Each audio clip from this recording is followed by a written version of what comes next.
नमस्कार।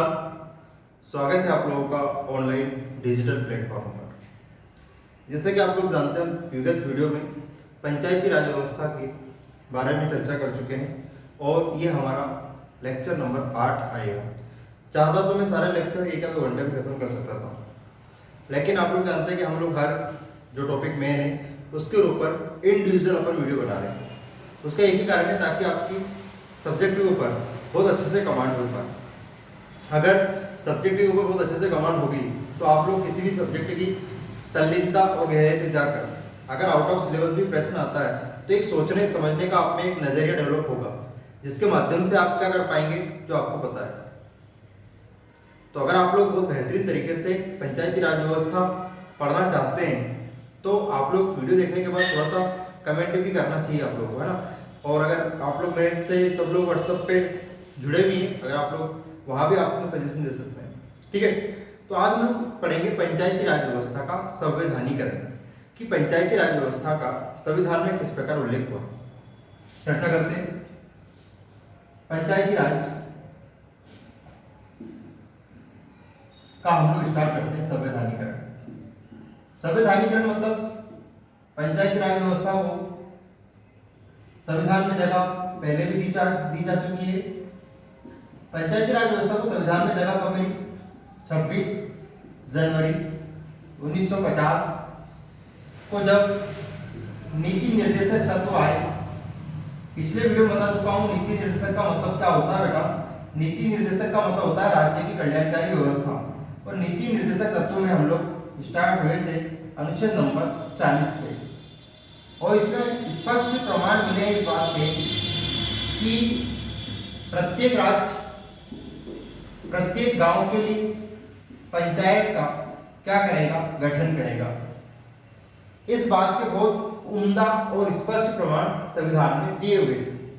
लेकिन फिर क्या हुआ? तो फिर ये हुआ कि लेकिन प्रत्येक राज्य संविधान के हिसाब से पंचायती राज व्यवस्था का गठन तो कर देगा, लेकिन करना और नहीं करना अनिवार्य नहीं रखा गया, क्योंकि अनुच्छेद 40 में जो भी बातें हैं वो अनिवार्य नहीं होती है। वो सिर्फ क्या होती है? टेम्परेरी होती है, राज्य के कल्याण के लिए। लगता है तो कर दो, नहीं लगता है तो मत करो। पिक्चर क्लियर है? तो ये राज्य पंचायत का गठन करेगी, लेकिन नियम कायदे या कायदों का कोई विशेष इसमें उल्लेख नहीं था। अनुच्छेद नंबर 40 में जो भी बातें लिखी गई थी बेटा, उसमें एक बात बहुत अच्छे से याद रखना कि ये बाध्यकारी नहीं है, बाध्यकारी नहीं है। अनुच्छेद नंबर 40 में पंचायत संबंधित जो भी बातें लिखी गई वो सारी बातें बाध्यकारी नहीं है, बाध्यकारी नहीं है। समझना है आप लोग, ठीक है बेटा। तो सर बाध्यकारी नहीं तो फिर क्या है? टेम्परेरी है, कल्याणकारी है। कैसे बेटा? कल्याणकारी। जैसे कोई मांगना है आपके पास, है ना, तो आपकी इच्छा है दान दो या मत दो, या तो आप दान के माध्यम से खुद का कल्याण कर सकते हैं या जिसको दान दोगे उसका कल्याण कर सकते हैं। तो डिपेंड करता है आपके पॉकेट के ऊपर कि अगर आपका पॉकेट स्ट्रॉन्ग है तो आप दान दोगे, नहीं तो नहीं दोगे। इसी प्रकार अगर सरकार के पास बहुत अच्छा पैसा है तो वो राज्य का कल्याण करेगी, अदरवाइज नहीं करेगी। तो इतनी बात समझ में आ गई। जैसे कल्याणकारी व्यवस्था में हम लोग बात करें रोजगार की, बड़े काय की बात करें हम लोग? रोजगार की। तो रोजगार देना और हमारा रोजगार लेना अधिकार है कि नहीं बेटा? ये बराबर। लेकिन बेटा रोजगार की बातें संविधान में काय में लिख दी गई? अनुच्छेद नंबर, या अपन ऐसे कह सकते हैं नीति निर्देशक तत्वों में लिख दी गई। काय के अंदर लिख दी गई? नीति निर्देशक तत्वों में लिख दी गई बेटा। और ये बातें जो नीति निर्देशक तत्वों में जो बातें चली जाती है ना, वो बेटा अनिवार्य नहीं होती है, वो सिर्फ राज्य के कल्याण के लिए यूज होती है। सरकार के पास अच्छा बजट है, अच्छा पैसा है, तो वो आपके लिए व्यवस्था कर देगी, अदरवाइज आपको ढोर चलाना है। ये बात तय है। समझ में आया बेटा? हमारी सरकार है, जैसे भी कमलनाथ की सरकार थी पिछली बार, तो उन्होंने एक नई व्यवस्था करी थी कि भैया जो भी लोग पढ़े लिखे हैं या अनपढ़ लोग हैं, हम उनको ट्रेनिंग देंगे गाय की ढोर चलाने की। फिर हमारे मामा शिवराज जी आए, उन्होंने बोला कि एक काम करो, ढोर हटाओ, ढोर के साथ इन लोगों को भी हटा दो जो ढोर चलाने वाले, उनको हटा दिया, है ना। तो सरकार चाहे बीजेपी को चाहे कांग्रेस की हो, वो सब बेटा वोट बैंकिंग होती है, इसके अलावा कुछ नहीं होता इसके अलावा, ठीक है। अब पटवारी की व्यवस्था आपको पता है, पटवारी बहुत सारी जरूरत है, बहुत सारे हल्के खाली पड़े हैं, बहुत सारी पंचायतें खाली पड़ी हुई है ना। बहुत पटवारी की कमी होने की वजह से बहुत सारे किसानों के खेतों का टाइम पर या मुआवजा का जो सर्वेक्षण वगैरह होते हैं वो नहीं हो पाता है, इसकी वजह से उनको मुआवजा नहीं मिल पाता। ठीक है। तो ये सारी बातें सरकार भी जानती है, किसान भी जानता है, हम लोग भी जानते हैं। उसके बावजूद भी आज जो वोटिंग हो रही है और किसके आधार पर हो रही है आप लोग जानते हैं, और देश किस दिशा में आगे बढ़ रहा है ये भी आप जानते हैं, ठीक है। तो ये सारी बातें आपको याद होना चाहिए, ठीक है। तो ये तो बेसिक हमने बात कर कब कर ली बेटा 1950 की। लेकिन अब आगे क्या होगा, तो आगे ये होगा कि पंचायतों को हर राज्य गठित तो करेगा, तो उसके नियम कायदे अब बनेंगे। कब बनेंगे, अब जब मैं बोलूंगा तब बनेंगे। अभी तो कोई नियम कायदे है, बोलो नियम गठन करेगी, बात खत्म, करेगी कर देगी, कोई बात नहीं बेटा, पड़ गई सुई। चलो अब अपन क्या खास लेकर आने वाले, अब अपन बहुत भयंकर खास ये बात है आपको याद होना चाहिए बेटा, ठीक है। इसमें 40 आपको याद रखनी है, भले भूल जाओ पर ये 40 याद रखना। ये लड्डू वाला 50 लड्डू कब है 26 जनवरी, याद रखना, ठीक है। नियम कायदे राज्य कल्याणकारी व्यवस्था किसे कहते हैं, नीति निर्देशक तत्व को, ठीक है ना।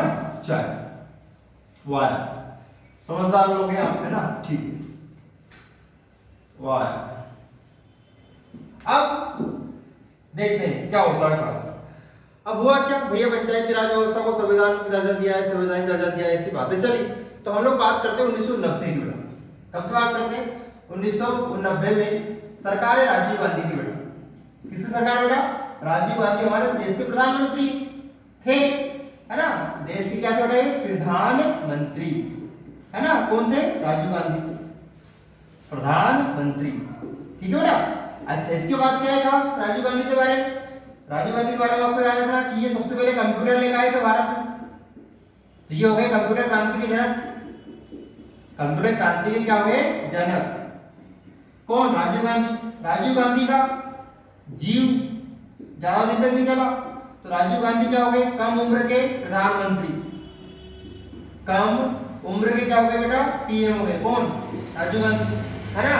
और राजीव गांधी टेक्निकल बहुत आगे थे, तो आपने नाम सुना आरजीपीवी, ऐसा नाम सुना ना, राजीव गांधी प्रौद्योगिकी विश्वविद्यालय, है ना, जो बी करते हैं बैचलर ऑफ इंजीनियरिंग करते हैं बेटा, उनकी डिग्री कौन बना के देता है, आरजीपीवी देता है। ये आरजीपीवी कैसी यूनिवर्सिटी है, टेक्निकल, तो काफी टेक्निकल आदमी थे, कंप्यूटर लेकर आए। और बेटा इनकी मृत्यु होती कब, 1991 में, और मृत्यु के टाइम पर ही विश्वविद्यालय की स्थापना कहाँ कर दी जाती है बेटा, भोपाल में कर दी जाती है।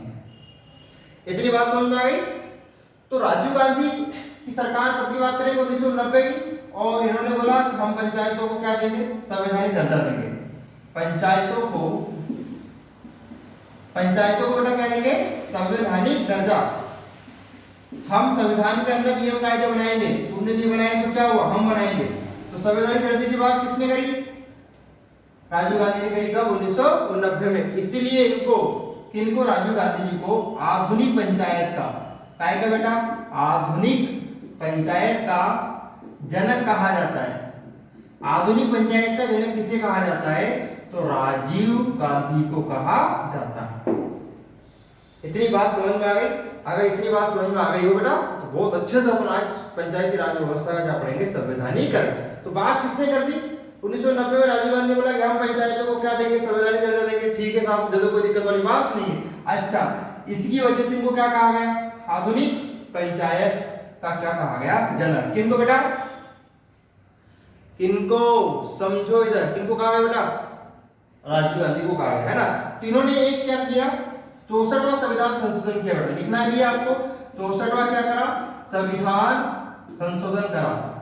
64वां क्या करा, संविधान संशोधन। इनने 64वां क्या करा, संविधान संशोधन करा। किसने बेटा, किसने करा, राजीव गांधी ने क्या करा, 64वां संविधान संशोधन करा। और 64वां संविधान संशोधन करने के बाद क्या हुआ, उसके बाद ये हुआ कि ये लोकसभा में तो पारित हो गया, लेकिन बेटा राज्यसभा में इसका घोर विरोध हुआ, क्योंकि इसमें क्या हुआ, केंद्र की शक्ति को बढ़ावा मिल रहा था और पंचायतों को शक्ति कम मिल रही थी।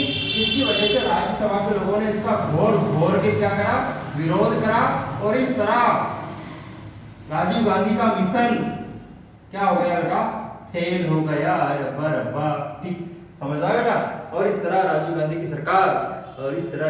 की सरकार पंचायती राज व्यवस्थाओं को, सुन पा रहे हैं आप मुझे, व्यवस्था, पंचायती राज व्यवस्था को संवैधानिक दर्जा देने में पूर्णतः असफल रही। इतनी बात आप समझ गए होंगे, ठीक है ना। अच्छा अब देखते हैं अब क्या है खास। तो देखिए इधर, बिल्कुल जवाब तरीके से आधुनिक पंचायत का जनक किसे कहा जाता है? राजीव गांधी को कहा जाता है। सबसे कम उम्र के प्रधानमंत्री कौन थे? राजीव गांधी थे। क्या लेकर आए थे? कंप्यूटर क्रांति के जनक राजीव गांधी सबसे कम उम्र के प्रधानमंत्री थे। कब मरे? 1991 में। और इनकी मृत्यु की याद में आरजीपीवी की क्या की जाती है? स्थापना कर दी जाती है। ठीक है, मेरी आवाज सुन पा रहे होंगे, समझ पा रहे होंगे मैं क्या कहना चाह रहा हूं। और पंचायती राज व्यवस्थाओं को संवैधानिक दर्जा देने के लिए इन्होंने एक अमेंडमेंट करा, 64वां अमेंडमेंट करा, और अंतगत परिणाम आपके सामने आए। लोकसभा में पारित हुआ, राज्यसभा में घोर विरोध हुआ, क्योंकि इसमें केंद्र को पावरफुल ज्यादा बताया गया, पंचायती राज व्यवस्था को कम शक्तियां दी जा रही थी। तो राज्यसभा के लोगों ने बोला कि अपन की खोली में कोई पंगा नहीं होने का, टोटली पावर किसको मिलने का? पंचायती राज व्यवस्था को मिलने का। और इस बात का घोर विरोध हुआ और सब लोगों ने इसे क्या कर दिया? फेल कर दिया। और इस तरह परिणाम क्या हुए? इस तरह परिणाम ये हुए बेटा कि पंचायती राज व्यवस्था को संवैधानिक दर्जा नहीं मिल पाया। इतनी बात समझ गए होंगे आप। अगर समझ गए हैं तो वीडियो को पीछे कर अभी तक हमने जितनी भी बातें बोली हैं वो सब बातें आप अपनी कॉपी में शब्द सहा लिखेंगे। समझ में आया? बोलो हाँ। अगर समझ में आया मेरे प्यारे बच्चों तो आप देखिए क्या है खास। 1990 में विश्व प्रताप सिंह सरकार बनाते हैं। 1990 में विश्व प्रताप सिंह, विश्व बोलो बेटा, विश्व प्रताप सिंह क्या बनाते हैं? सरकार बनाते हैं बेटा। Very good. विश्व प्रताप सिंह 1990 में क्या बनाते हैं? सरकार बनाते हैं। और अंततः क्या परिणाम हुआ? जैसे संवैधानिक दर्जा देने की सोच रहे थे, संवैधानिक दर्जा देने से पहले ही इनकी क्या गिर गई? सरकार गिर गई। सोचा तो बहुत कुछ था लेकिन सपने अधूरे हो गए। जिंदगी जैसे साथ छोड़ देती है ऐसे ही साथ छोड़ दिया इनके लोगों ने, और इनकी सरकार क्या हो गई? बोलो क्या हो गई? गिर गई। कब गिर गई बेटा? 1990 में किसकी सरकार गिर गई? बोलो मेरे प्यारे बच्चों, विश्वनाथ प्रताप सिंह। विश्वनाथ प्रताप सिंह ऐसे पहले प्रधानमंत्री है जिनके लिए सबसे पहले विश्वनाथ प्रताप सिंह ऐसे पहले क्या है बेटा? जिनके लिए अविश्वास प्रस्ताव लाया गया था। अविश्वास प्रस्ताव लाया गया था। अविश्वास प्रस्ताव लाया गया था। कौन सा प्रस्ताव? अविश्वास प्रस्ताव लाया गया था। अविश्वास प्रस्ताव में बेटा सिंपल सी बात है, प्रधानमंत्री को सिद्ध करना रहता है कि बाकी लोगों को उनके ऊपर विश्वास है कि नहीं है। इसे क्या कहते हैं? अविश्वास प्रस्ताव कहते हैं। तुम्हारे काम की लाइन 1990 में पंचायती राज व्यवस्था के लिए कौन सी सरकार क्या लेकर आई? तो बेटा आपने को याद रखना विश्व प्रताप सिंह लेकर आए, लेकिन किंतु सरकार पहले ही गिर गई। और अंततः क्या परिणाम हुए आपको बताएं। और 1991 में आएंगे नरसिंह राव की सरकार। किन क्या आएगी?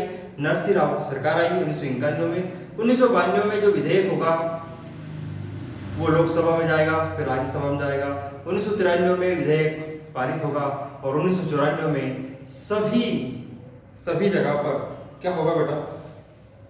1994 क्या होगा? देखो मैं आपको बोल के देता हूं फिर से। 1991 में नरसिंह राव की सरकार आएगी अगले वीडियो में, ठीक है।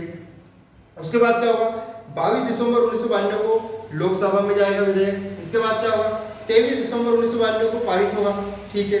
फिर क्या होगा? 20 अप्रैल 1993 को राष्ट्रपति शंकर दयाल शर्मा साइन करेंगे। ये अगले वीडियो में आपको पढ़ाऊंगा, सुन लो बस अभी, ठीक है। इसके बाद 24 अप्रैल 1993 से पंचायती राज व्यवस्था पूरे देश में लागू कर दी जाएगी। समझ में आया? बोलो हाँ, ठीक। 1991 में क्या होगा? सरकार आएगी, ठीक है। 1992 में लोकसभा और राज्यसभा विधेयक पारित होगा, ठीक है, 1992 में। और 1993 में संपूर्ण भारत में क्या लागू कर दिया जाएगा? पंचायती राज व्यवस्था को संवैधानिक दर्जा दे दिया जाएगा और वैसा बोल दिया जाएगा कि सभी राज्य अपने अपने राज्य में पंचायती राज का गठन करें नियम के अनुसार, ठीक है बेटा। तो मैंने जितनी बातें आपको बोल के बताई है वो सारी बातें हम लोग अगले वीडियो में डिस्कस करेंगे। 1991 में सरकार आएगी, 92 में विधेयक लोकसभा और राज्यसभा से पास होगा, 93 में साइन भी हो जाएंगे और संपूर्ण देश में लागू भी हो जाएगा। तो याद रखना 91, 92, 93 और पूरी तरह से पूरे देश में कब लागू हुआ? 1993 में। तो हम लोग अगले वीडियो में चर्चा करेंगे, घबराने की कोई बात नहीं। मिलते हैं हम लोग अगले वीडियो में।